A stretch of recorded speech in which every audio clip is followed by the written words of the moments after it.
Hey everyone, cameras on, please.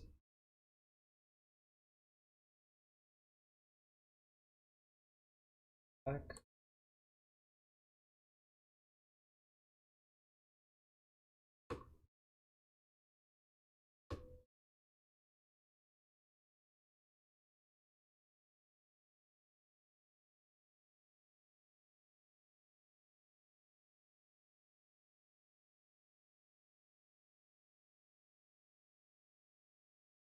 All right, so guys, we're back. We're going to talk about real estate taxation right now. It's a quick chapter, only 7 pages.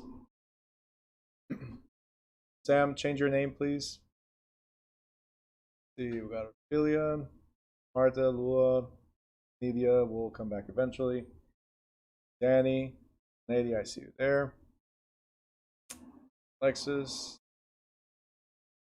Come on, guys. Camera, camera, camera.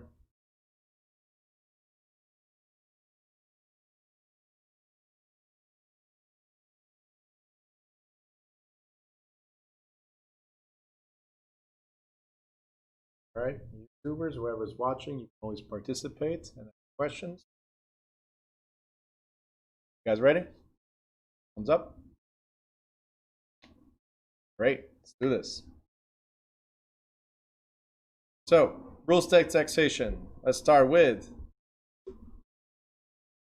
what are taxes for? What is taxation for? Let's start with a question right there. Who can answer? Taxation for?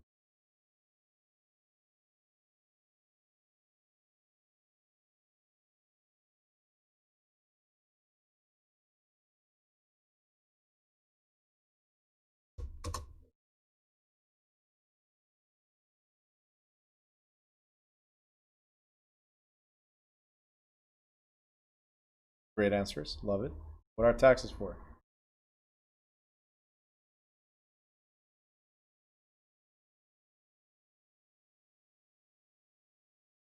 Don't you all answer at once, okay? It's just a quick question.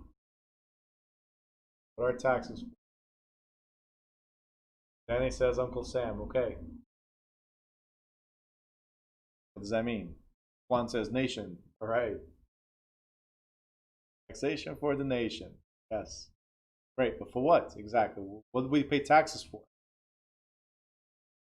Right? Danny says to Uncle Sam. Juan says for the nation. But for what exactly?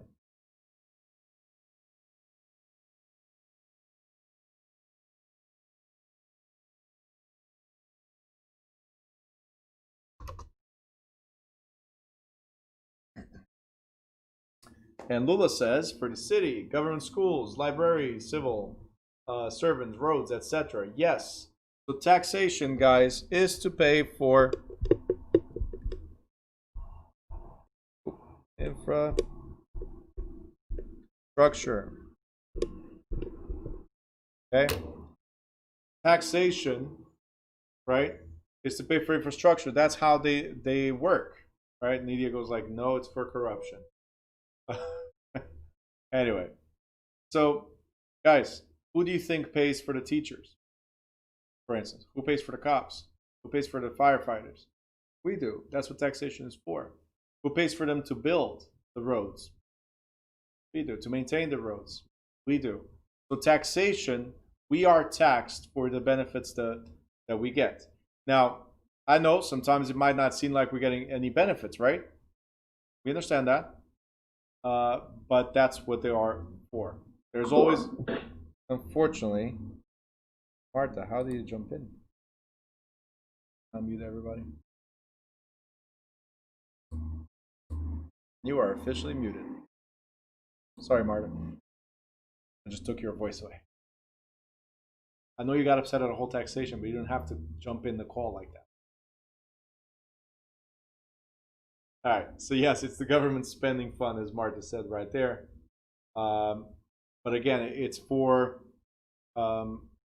there might be misappropriation of funds. That happens in everything, unfortunately, right?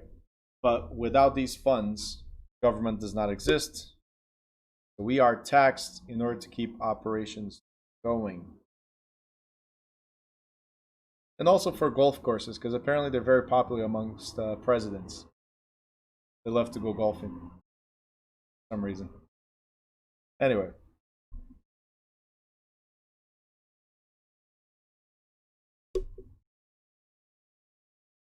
Let's talk about taxing entities. So, state government, county and local governments, tax districts. One thing you need to know is this. This is going to be a very quick chapter for these reasons. There's no federal taxes on real property. Let me zoom in. No federal taxes on real property. So the federal government does not tax you directly. Okay? What we have is state taxes. But those state taxes are trickled down to counties, right? All the way to counties, cities, and municipalities. So you get taxed from your municipality directly, which then contributes toward the county, which the county then contributes towards the state, right? So income tax and real property tax are totally different in totally different realms. So the real property tax is taxed again from your local government, right? And the tax districts or entities, I'm going to repeat this a couple times. Okay, tax districts or entities are the ones that tax you. They collect the funds for providing specific services. Okay? So a property tax bill might include taxes, tax levies from such districts as the following. These are called districts or entities: bridge, highway, nursing home, stormwater management, township, fire district, school district, retirement fund, health services, historical museum, sanatorium, forest preserve, land management, public library, parks, community college district, and so on. So districts are the entities that you're taxed on. So in your town, some of these might not apply, but maybe all of these apply. So we pay for these services to be available. So some people sometimes ask me, and I always like to bring this up, sometimes ask me, well, Bruno, why do I have to pay for the schools? I have no kids. Okay, fair enough, right? Why do I have to pay for a nursing home, right? My parents are no longer with me. Fair enough. Everybody thinks of it this way. But let me ask you something. Back in the day, we used to have the cable bill was separate from the phone bill, from the internet, like you have TV, internet, phone, all separate. Right? This is just, it's a stupid example, but it kind of works. When everything was all separate, how much did you pay? So if you want to pay individually, right, for the cable, for the triple play, if you want to pay individually for the TV, for the phone, and internet,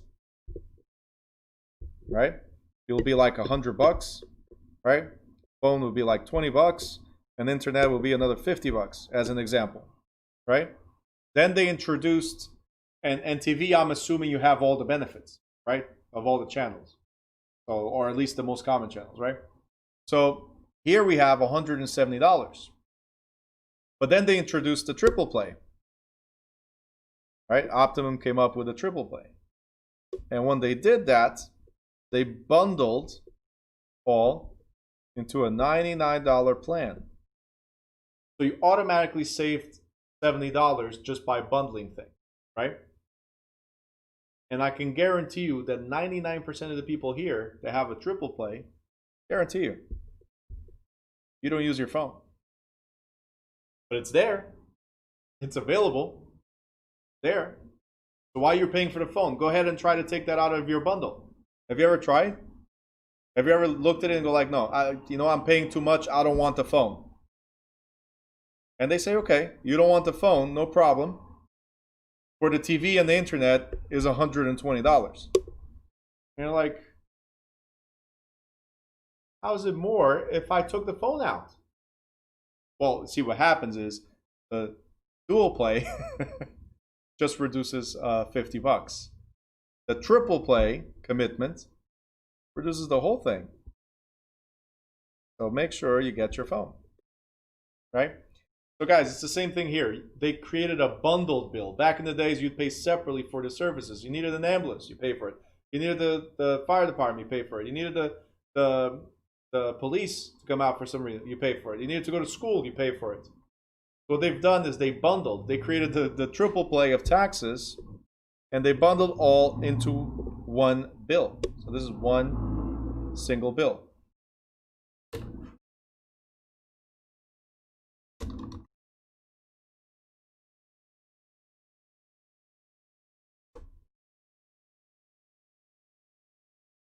All right.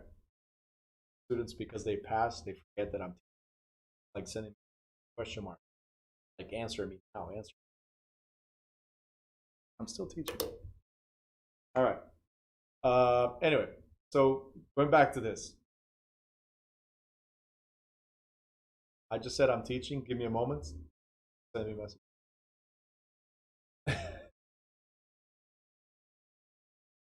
I love teaching. I do love. This is my passion. I do love it. But sometimes, like, okay, all right.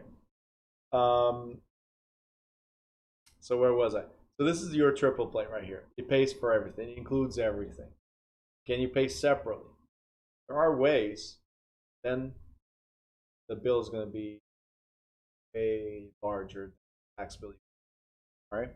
So again, for the infrastructure. Now, in addition, because there's more, think of this because you said triple play, right? This special tax jurisdiction that we're going to talk about in a little bit, right? Think of this as the service bill, right? This is called the improvement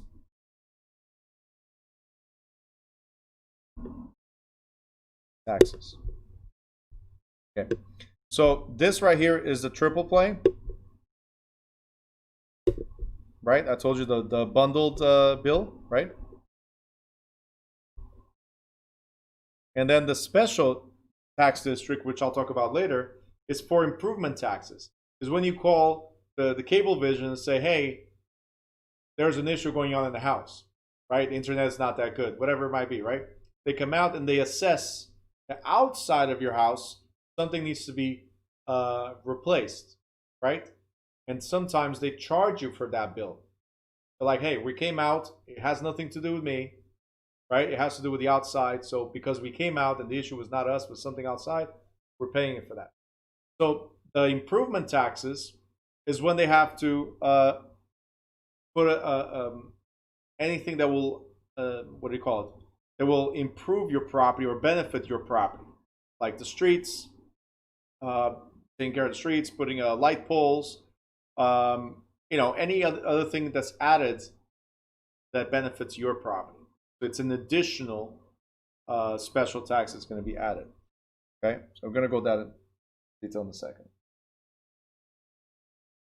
And that Jen says, I don't watch TV. I watch educational videos. I think it's a waste of time. That is true. That is 100% true. I don't watch TV either. Sometimes I do watch something to relax, like last night. I watched a movie. Okay, all right. It was a waste of time, yes. But usually I don't watch TV at all. I just, once in a while, I'll watch a movie. Most of the times, like you, I watch educational stuff. I'm always improving, always learning. Nonetheless, for taxes, I was just giving you the example of the triple play and the service call. That's all it was. Going back to this, ad valorem. Ad valorem. Ad. By the way, anybody speaks Latin? Nobody? Anybody? One person? No? Okay, great. So I can say whatever I want. Great. So ad means according.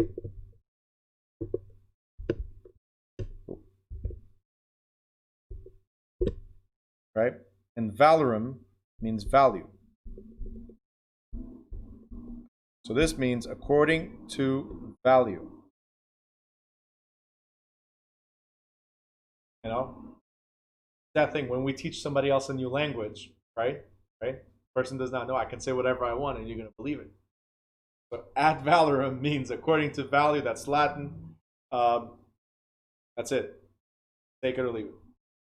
According to value.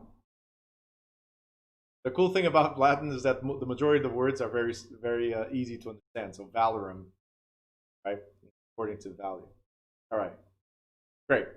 So according to what value are we taxed on? According to what value? So there's something called assessed value, and we're going to talk about right now. Assessed value. Value, assessed value. Yes, right here. Thank you, by the way. For those Latin-based languages, this was the easy part. Value, right? Let's see. All right, so let's figure out how are the taxes taxed. So ad valorem means according to value of the property, but which value? Assessed value. Guys, what is an assessed value? Assessed value is not market value. Assessed value is the value that the city gives to your property. So we have a city or municipal value, not market value. So we cannot do comps. We cannot do comps to determine assessed value, us realtors. Because the values are based on whatever the city or the township likes to attribute to it. So everybody has different values. In fact, before I even get into this, a few years ago, I bought my first property, right? And I can tell you right now, I was very frustrated because I bought it for $350,000 more or less, right? That was the purchase price. I thought that was the market value, and it was fair market value, right? But then I received my tax bill. And the tax bill said my property was worth $120,000. Okay? And I'm like, I'm telling you guys, I always mention this story because I panicked. When I bought the house, I'm like, wait a minute. I just paid $350,000 for something that's worth $120,000? No. So I went to City Hall. I didn't even call. I went there. I panicked so much, I went to City Hall and I asked them, what is this? I just paid $350,000 for this house. I got scammed, right? Then the lady explained there. She goes like, no. Okay. What you paid for was what the property is worth on the market. Sell, right? That's what it is. $350,000. If you were to sell the property right now, you'll be able to recover $350,000 or close to it. For tax purposes, the city attributes an assessed value. Okay, so this is the assessed value that the city imposes, right? So the city analyzes our attributes, so that we have different ways to calculate it, right? So the land is worth $20,000 as an example, and the building is worth $100,000. Therefore, for tax purposes, your property is worth $120,000. Now you're being billed based on this value. So your taxes, I think at the time, my taxes were $8,000. Your taxes are based on this value. You don't want your taxes to be based on this value, because then this number is going to triple. I'm like, okay, you said enough. That's it, you said enough. Can we lower this? That was it.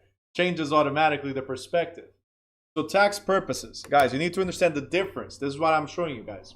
You need to understand the difference between taxes for, value for tax purposes and value for market purposes. You want to sell, this is the value. Taxes, you want the lowest value possible, whatever the town gives you. But not every town taxes the same way. Some property, or assesses, the same way. Some townships, they assess at market value, like whatever it sells at. Other municipalities, they assess at 150% of value, so based on the higher value. And others as low as 16% of the value, right? So in this case, is 1/3 right here almost. But every municipality has a different way to attribute assessed value to the property. All right. So when we look at your general taxes is according to the value, right, that the county or township assessor determined. Okay. The actual tax, though based on assessed value, may be derived as a legislative percentage of the assessed value. Land and improvements may be assessed separately, which usually they are, and ad valorem taxes are paid annually. Now, the next thing we have here is the tax base. So, tax base, also known as assessment roll, depending on which state you're in, they'll call it different things. But the tax base or assessment roll is the total taxable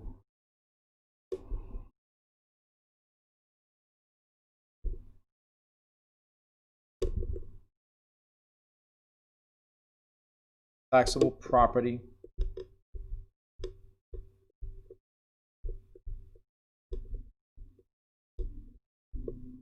assessed value. Okay. So the tax base or assessment roll is the total taxable property assessed value. So what we're saying here is there's, for instance, almost 20 people total here, right? So if all our properties are taxable, actually I'm going to deduct my property because I'm the city hall, right? I'm not a taxable property, but the other 19 are, okay? So the other 19 of you are taxable. So what we're saying here is, for instance, Marta, your property is assessed at $80,000. Nidia, your property is assessed at $120,000. Lula, your property is assessed at $100,000. We're going to add all these values. Okay, we're going to add all these values, and that will be the total assessed value for this municipality.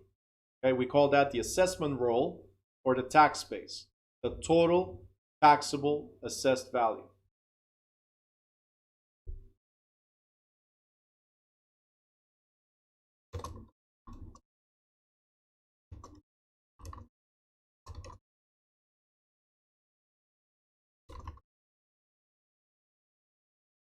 All right. So, again, tax base, total assessed values minus the exemptions. What are the exemptions? Usually municipal property, for instance. Okay, these are exempted. Or, what do you call it? Or, for instance, religious purposes. Okay, not-for-profits are exempt. So these are not taxed on it.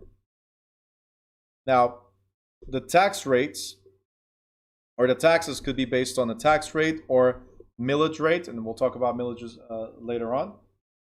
Okay. The value assessment, I already explained that. Equalization. If there's a question in the city exam about equalization, usually it's a math question. But equalization, again, is to establish uniformity, right? And what equalization will do, if you see here, they'll increase by a factor of 110% to raise the average level for the state. Not every municipality needs the same resources. So the state, the equalization is based on the state value, a table that's given, right? And that table is the money that the state is looking to recover or fund in certain areas.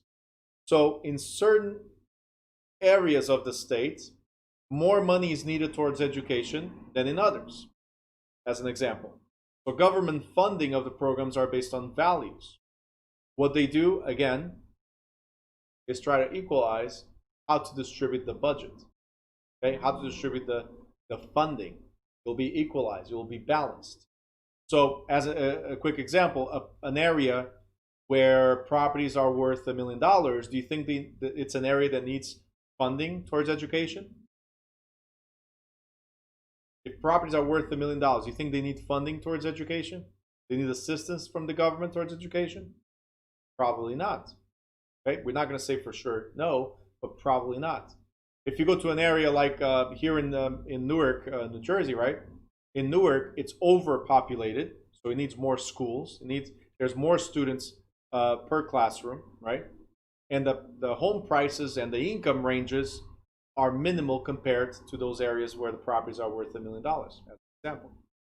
So Newark, as an example, needs to receive way more money in grants and funding from the state for its education than some neighboring towns. You guys got it? So this equalization will try to level things on the distribution of those values. So again, usually we don't have a question on equalization, but that's what it is. To level out and the funding that needs to be distributed. If you guys are not happy with your taxes, what can you do?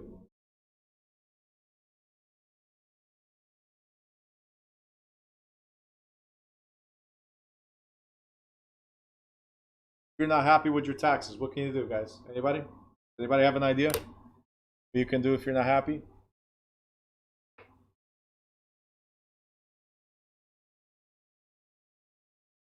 Then he says nada. Okay. Leonardo and Nidia got it. You can cry about it. I'm sorry, appeal.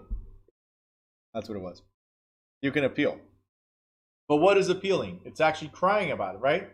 Think about this. When you were a baby, you were hungry, right? And you're not satisfied, what would you do? Cry about it. We have a very old Portuguese. I'm sure every country has something to this kind, but we have a very old Portuguese saying, which is, if you don't cry, you don't get fed. As simple as that, right?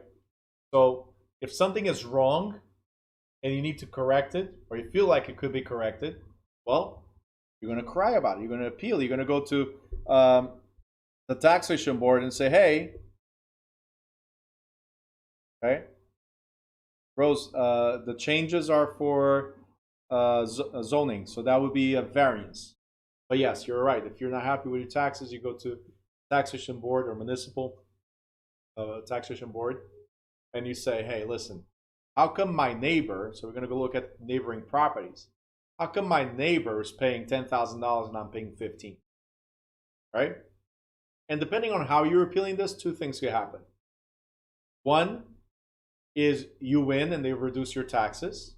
Two is your neighbor loses and they increase their taxes because you went to complain and point it out, right? That's usually what we do. The first thing we do is like, how come my neighbor? You point fingers right away, right? So to appeal the taxes, you got to have solid data. Solid data will include market data on comparable properties that sold recently. Who prepares these type of records? We could do it as realtors, or you can get an appraisal done for taxation purposes. That's usually what I recommend. When you do taxation appraisal for taxation purposes, you now have solid data versus, hey, my neighbor or my other neighbor or my other neighbor. No, instead of doing that, something solid, right? A couple of years ago, I was at Sam's house, right? Remember Sam? And we were looking at the taxes around, right? And we decided, stay put, you're good. So taxes were good, but a lot of people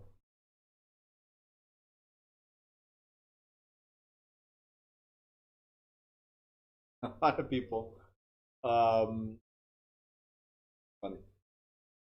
Jen says, my mom said, suck your thumb, Spanish. When something's not the way you want, you just suck your thumb. I don't know, like that doesn't give you any resolution there. But anyway, so you got to take action. Sometimes you can't do anything. Sometimes you can. That's why having an appraisal is very important for taxation purposes, right? For taxation purposes.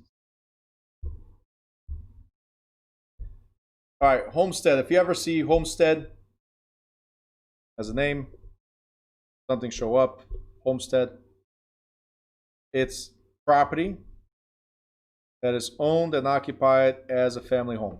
So homestead is our primary residence, our family home. Okay. Hey Jen, I'm not sure if you starved when you were a kid, but suck your thumb if you're hungry. Sucks. that what you guys say? Like whoever speaks Spanish, is that what you guys say? If you're hungry, suck your thumb. Terrible.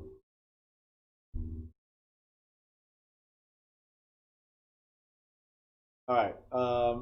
You might qualify for a homestead exemption if you're head of family or if you reside in the property for a required length of time, so you get credits on your taxes. That's all it is. I'm going to move forward because these are way more important, which is government-owned properties. They're immune from taxation, so you guys know. These are exempted. And then properties owned by non-profit organizations like churches, not-for-profit or charitable organizations, they are exempt from taxation. So if it's a public building, they're immune, so they don't have to pay taxes at all, right? Okay.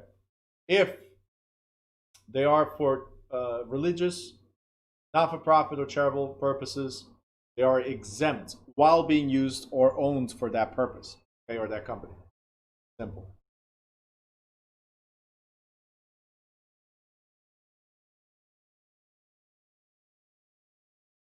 Right?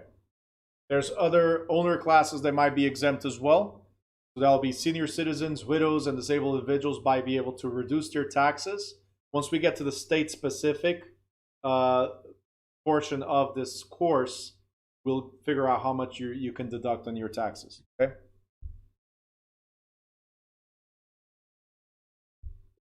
Now, taxing district budgeting.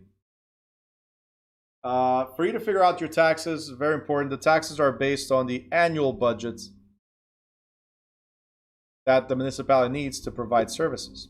Okay, the annual budget. So if the township needs $10 million, right, $10 million, and the only thing we bring in from other types of income, like tickets, copies, permits, all that stuff generates income for the municipality, right?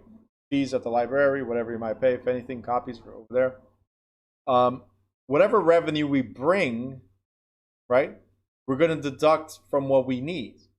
But there's always a gap in the budget. That gap in the budget was what we now going to tax the residents of this township. Okay? That's the gap in the budget, right? Your taxes are to cover the expenditures that cannot be funded from other income sources. They'll come from real estate taxes. So technically, you don't pay the taxes to run the whole town. You pay a portion of the taxes to help run the town. Everything else comes from other sources. Again, sales taxes, business taxes, income taxes, grants. These are charged along the way. Whatever's left is what you're going to pay for taxes on. How do we figure out the tax rate? Well, it's the tax requirement. So how much we need to meet the budget. So let's say $300,000 is what we meet. Hold on, I'm sorry. There's an example here. So $500,000 is what we need. And the value of all taxable property, so the tax base assessment roll or the total taxable property, is $15 million in this municipality. So what we're going to do is divide what we call the budget deficit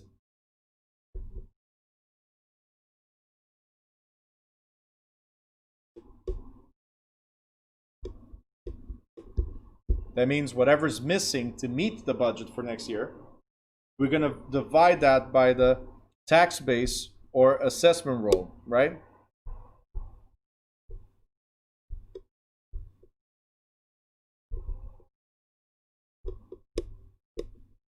Okay.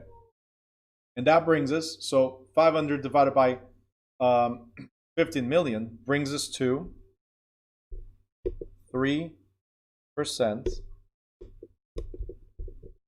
which is now your tax rate. Okay.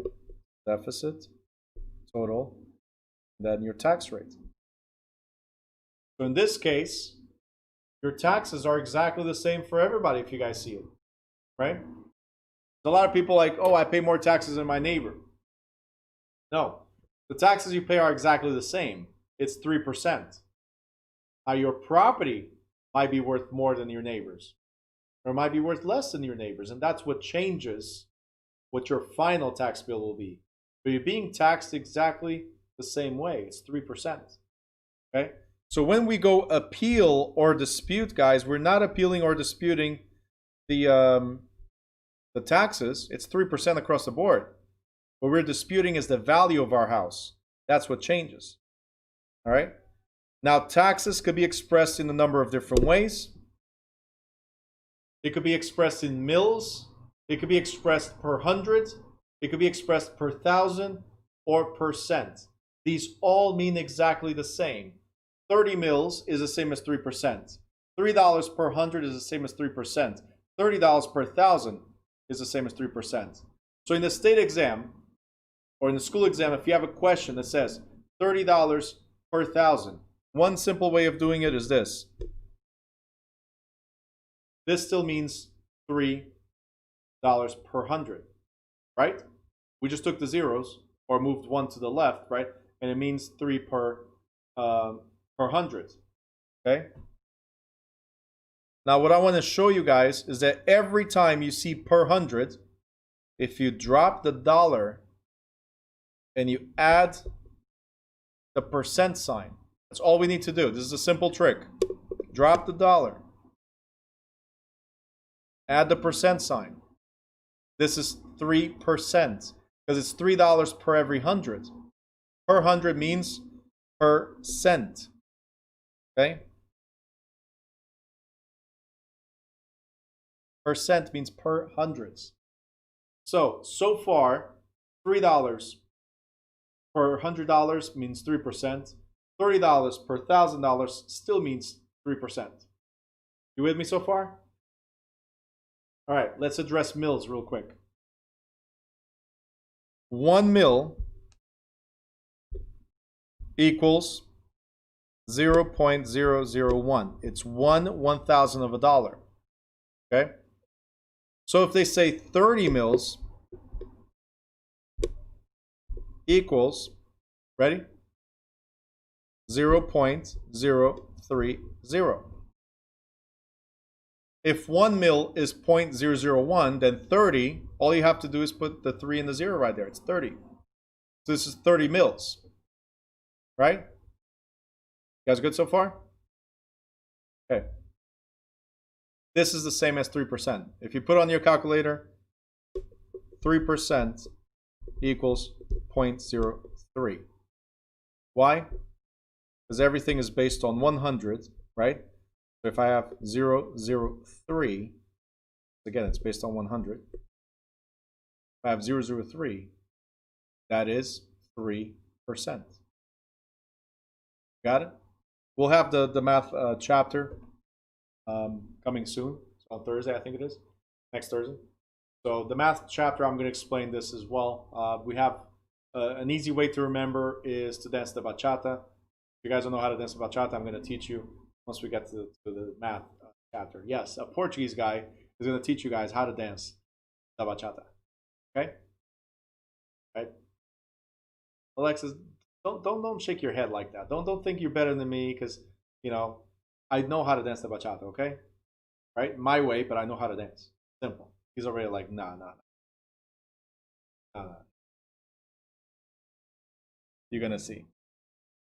Right? Did anybody take my math class yet? Raise your hand if you took the math class.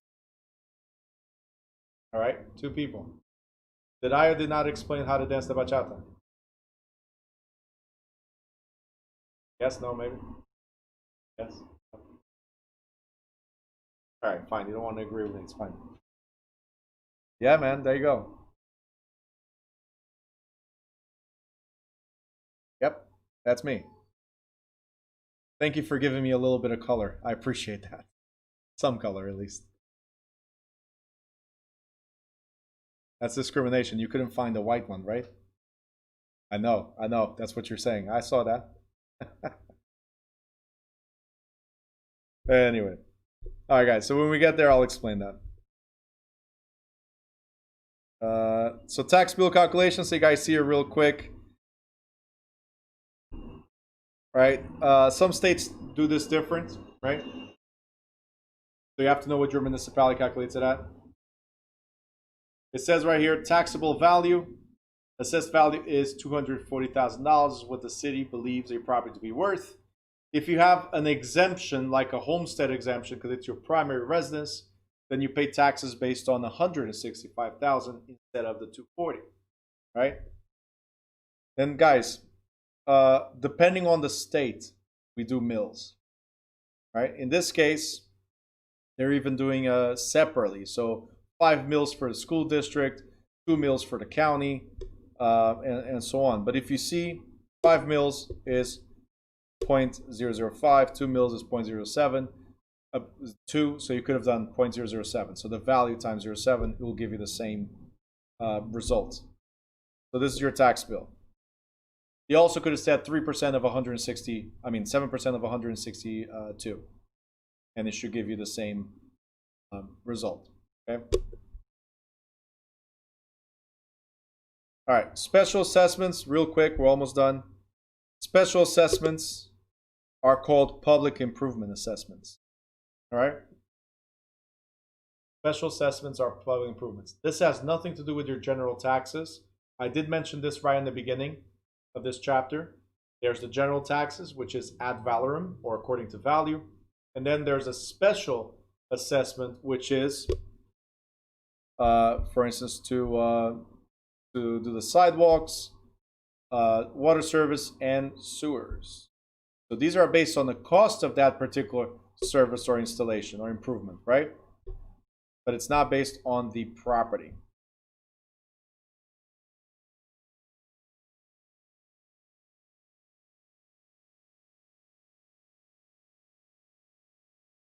I love how I get mixed messages. So Jen says, I'm better at salsa, but she said Jess. Didn't even do yes, you said Jess. Okay? Jess Bachata, right? And then Ruth sends me a message. You said the word bachata like a true Puerto Rican. No Puerto Rican, Boricua, okay?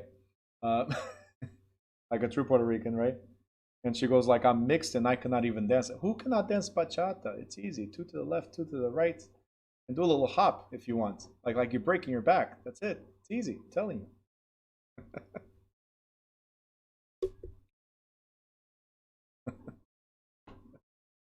All right. There you go.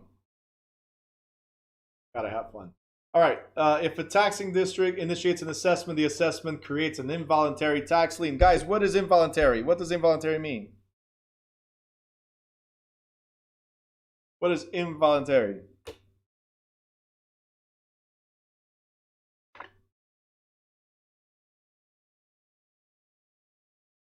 You have no choice.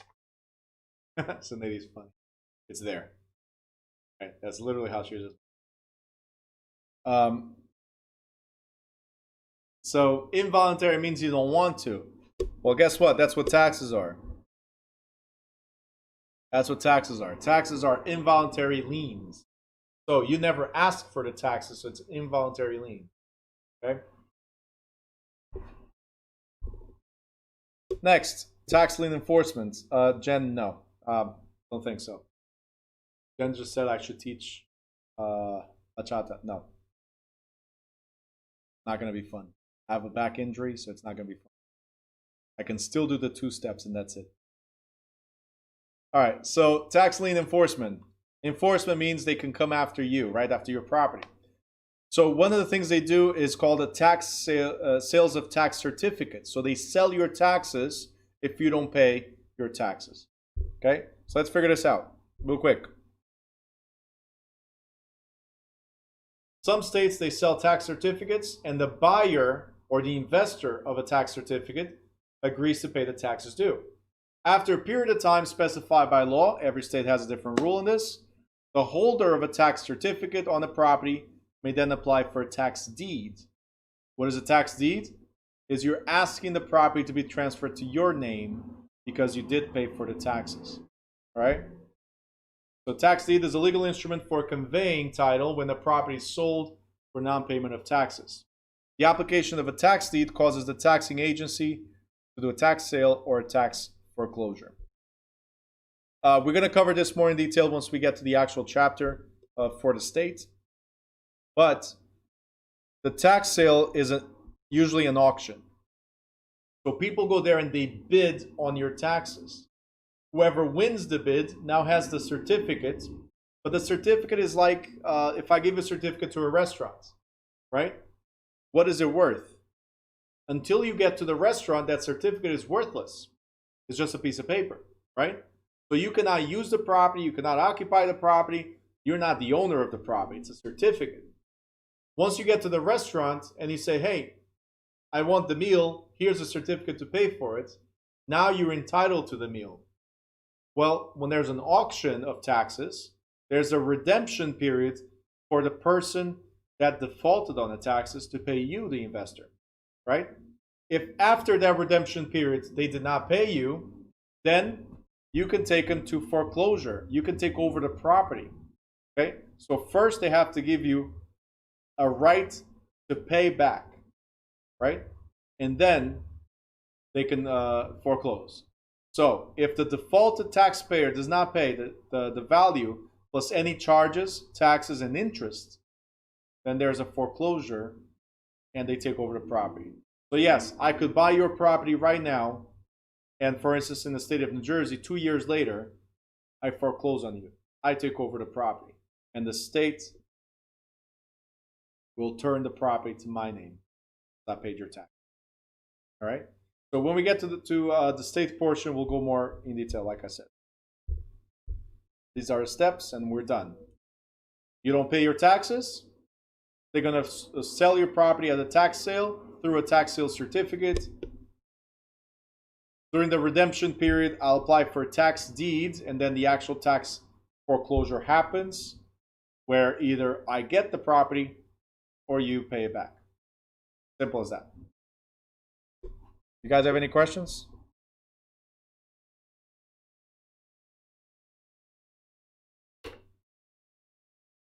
Anybody? Again, we'll be way more specific when we get to the actual state portion.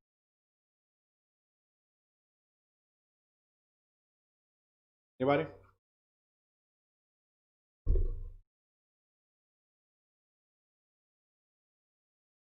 Once?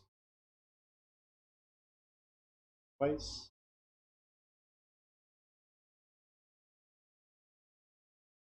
And sold to the highest bidder. Right? That's exactly how it happens in an auction.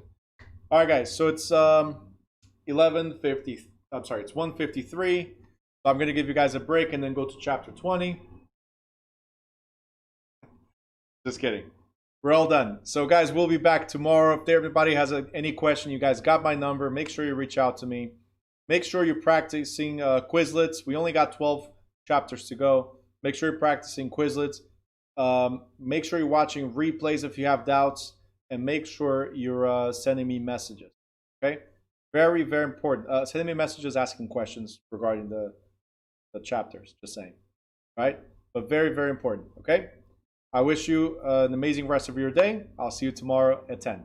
Thank you, guys.